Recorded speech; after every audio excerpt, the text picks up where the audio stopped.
When our taxis started refusing to take us to our first pilot site, I knew we were doing something very new. I was in the heart of a 10 million person megacity, just 10 minutes walk from major tourist attractions, embarking on our first implementation project.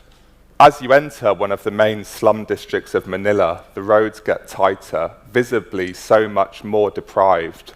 Phone signal just cuts to nothing, zero, just nothing at all. We worked with 300 vulnerable young mothers that day, and I came to a startling realization, not about their healthcare, but that I was at the center of a community being truly left behind, that was right in the heart of one that was rapidly advancing. Now, I never planned to be an entrepreneur, and it just wasn't my thing, right? I wanted to earn more money and buy a nice house in the UK, but in 2016, just 18 months ago, I set up a healthcare organization to try and help the poorest people on this planet access basic healthcare services. Now, working in emerging markets healthcare is really hard. I've been drugged, mugged, and abducted in the past 12 months, but what keeps me up at night and now keeps my team up at night isn't that. Communities with exceptionally high maternal mortality rates, destabilizing young families and ruining lives. Tuberculosis still massively prevalent, basic vaccines not available, cases of leprosy. People that just actively choose to die from cancer, seeking no treatment at all, because they don't want to inflict that burden on their cash-strapped, overworked family. My first apartment in Manila was vacant purely because a mother got cancer. Her 3 children had to drop out of university or college to pay for her treatment, obviously impacting their future careers.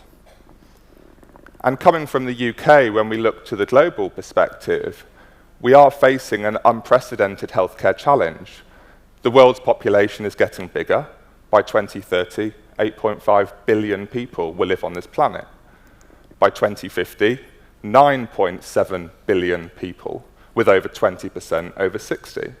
That's a 20% in 20-year almost increase in population.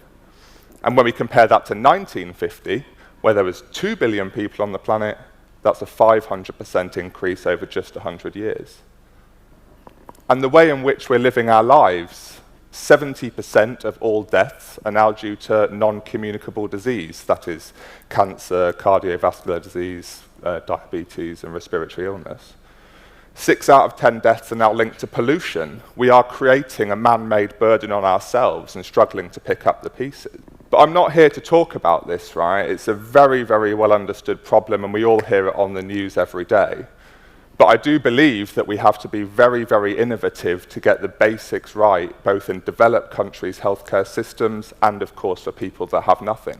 Now, when I was in the UK, I found myself hugely frustrated at a government that was so powerless to change unwavering consumer trends and lifestyle, frustrated at the sheer wastage that one of the best-known, best-loved, publicly funded healthcare systems had, frustrated at political cries for more and more funding that was, of course, needed, but ultimately met with this staggering level of wastage. And ultimately frustrated at my fellow Britons, what I saw was ungratefulness for a system that would constantly pick up the pieces when they made so little effort to look after themselves in so many cases. And in 2015, I left for Singapore to try and help people that had nothing access basic healthcare services. Now, the original concept was, can you crowdsource a healthcare service? With multiple organizations, each giving some clinical services, technology, medicines, that our organization pulls together into a cohesive whole. But no, you can't. It's just too hard. It was just an impossible problem, and we tried this for a few months and it just didn't work. We did start speaking to people though, and from this initial exercise, we did get some really interested technology organizations, and with them we set about designing a basic technology platform of healthcare profiling, symptom checking, information education, a range of other basic support services, and we looked to get that funded. we applied for grants again and got nowhere, just nothing, no funding came in. And it was then that I sort of realised the model was broken anyway, because if we did get the funding, offsetting that sort of investment against the poorest communities on the planet is going to be impossible. So we decided that the organisation should become a community. We managed to get a range of academic organisations and companies here in Singapore to give us free time, and we started building our platform. From here, I just kept speaking to people better than me and smarter than me that knew something that I didn't, trying to build this community focus of the organisation. I managed to get in front of some influential global organisations, and they said, this is good, and you might get people to the point of diagnosis, but what's the point? Because you'll tell people they have a disease or a condition, but they can't access or afford the medicines or treatments that they might need. Which was, of course, hugely valid. And as we all know, pharmaceutical companies do have essential products. So we evolved our thinking some more, that we would use technology to deliver basic services where traditional services don't reach. We'll aggregate up the demand for medicines, and we will buy in bulk in return for significant discounts, allowing pharmaceutical companies and a range of other businesses to enable an emerging market strategy, if you will, but also enabling access to very affordable, discounted products. From here, we just kept speaking to people, and it was no harder than putting together a few pitch slides, relentlessly cold calling, networking, going on LinkedIn, lying my way onto a few big conferences, and a few just to get some big coverage. And a few months later, we did sign our first contract with one of the world's biggest pharmaceutical companies, willing to discount their products for the poorest people on the planet. We were going to launch in the Philippines, and I set off for Manila from Singapore shortly after, not knowing that I was going to get drugged and mugged on my 4th day. I'm now really pleased to report that we're delivering our service throughout the Philippines and growing rapidly. It's a really simple solution. Fundamentally, we take our technology platform to profile a community and understand their needs. We then train local community access managers, who are people from the community that we give a tablet to provide a local level of healthcare support and cover, and also install community access points that are kiosks in schools and shops and churches to help people, to help them be empowered to provide a level of healthcare support. Most importantly, though, we're not employing any doctors. We just take the existing local public healthcare services, train them and help them stretch their services further and farther into underserved communities, and most importantly, help them become a digital-first, low-cost community health model that so many developed health systems are struggling to work backwards to as we change the way we live our lives. And of course, through both of our services, we look to make available access to products, essential products bought in bulk through aggregation of demand to make them more affordable. But as we're in Singapore, I can hear so many people saying, what does this mean for a world-class, world-ranked healthcare system? And how do you apply this sort of basics knowledge to places like here and, of course, the UK? Our recent project is funded by one of the leading telecommunications networks here and a leading home care charity, and it's looking to do exactly that. We're looking to take vulnerable, low-income seniors in Singapore and help them remain comfortable and loved and age with dignity and respect at home through simple, well-coordinated technology. Now, the principles aren't hard here. We know that healthcare services are too expensive, and often people like to be cared for in the community. So we're looking to build a new community of healthcare providers, volunteers, and a range of non-traditional healthcare organisations, such as food stalls and so on and so forth, to create a new low-cost integrated care plan that's more friendly, improves patient experience, but also cuts the total cost of care. Now, the technology solution itself is simple. It's stuff that we have already. A web form to assess senior citizens' needs, income levels, and so on and so forth. A marketplace to match them to services, and a care plan where you can coordinate in a simple calendar-like way and a group chat to coordinate this new model of care.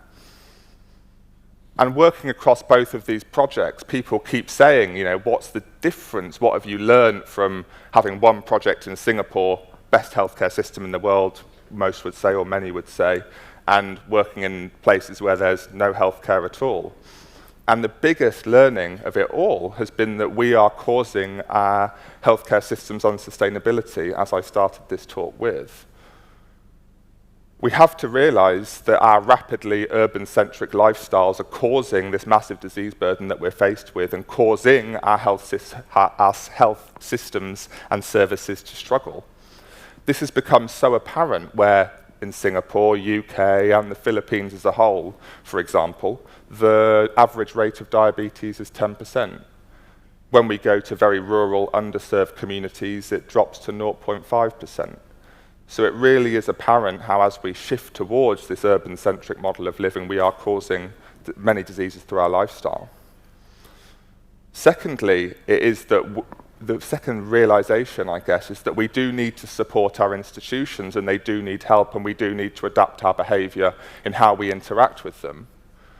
When I walked my father through this talk and talked him through what I wanted to say, he asked me to tell a story, and that is that my stepsister tragically passed away just 2 years ago after a lengthy legal inquest.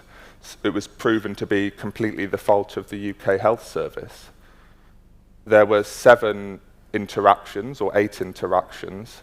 7 of them were completely false. They just weren't right, incorrect clinical decisions. The first point here is that on the night of one of her emergency admissions, the doctor was clearly very distracted, not doing any of the proper tests, and missed so many things that he should have done. The doctor now says that, or he did say, that it was because a very, very drunk patient was completely distracting him, being sick everywhere, and so on and so forth. And ultimately, the right tests weren't done because he was paying his attention elsewhere to somebody that was drunk. At a real micro level, this guy will never know what he might have caused, and by adapting his behavior, he might have stopped a 16-year-old girl's life support being switched off just 2 days later. But at a macro level, he really does represent so many people in modern society that knowingly hurt their bodies and expect society to pay the price. And the last learning really has been that as much as we can't completely dismantle our institutions and grow them for the future, we are, by working together and looking to more basic systems, we really can outline where the opportunities for sustainability and innovation lie. At the moment, we seem to be digitizing and applying advanced technology to the processes of yesterday. As I've said throughout, though, we are about communities. Communities build our technology, we support communities, and communities support themselves. One of the fundamental principles that we've come across is that we have to share solutions, not ideas, in healthcare. Technology and healthcare processes will never really be transferable across national boundaries for so many reasons, laws, governance, and so on and so forth. But by looking abstractly and sharing concepts, we can outline where these opportunities lie. Secondly, again, we look to really rationally analyze collaboration. That is, students and interns give us so much free support. We have 12 interns here in Singapore today. But in return, they get a great credential on their CV. Companies host our platforms for free, software hosting. In return, they get a great CSR credential. Corporate leaders coach us and give us support, but in return, they get a break from their day job and get to do something different. And of course, pharmaceutical companies and big businesses here discount their products, but in turn access emerging markets, in turn financing basic public services, and really realigning how models can work. Lastly, there's so many different people that work with us and have supported our mission as we look to embark on this journey. And they have all different perspectives and all different prerogatives, but we are all united for a different social impact, and that's been something truly great that we've seen over the past year or so. The biggest learning, though, is that in the 21st and indeed 22nd century, in healthcare, reform has to go so much beyond innovation, medical breakthroughs, vast increases in funding, because the way in which we're growing just won't sustain that. We fundamentally have to rethink how our communities work in healthcare, how we deliver solutions through communities, and how communities support themselves. And we can learn that from sharing internationally to get the very basics right. And as I stand here, of course, I do ask everybody in this room to think what they could do to support somebody more vulnerable in our society. It doesn't matter if they're in the same countries, and we have to not think within national boundaries anymore, given the crises that we face. There's enough technology, goodwill, knowledge in the world to solve so many problems that we have, especially in communities where there's nothing. We just have to apply what we have and know very differently. We have to rethink what our communities are, and we have to rethink who we are within them. And I am Edward Booty, human, not British. Thank you.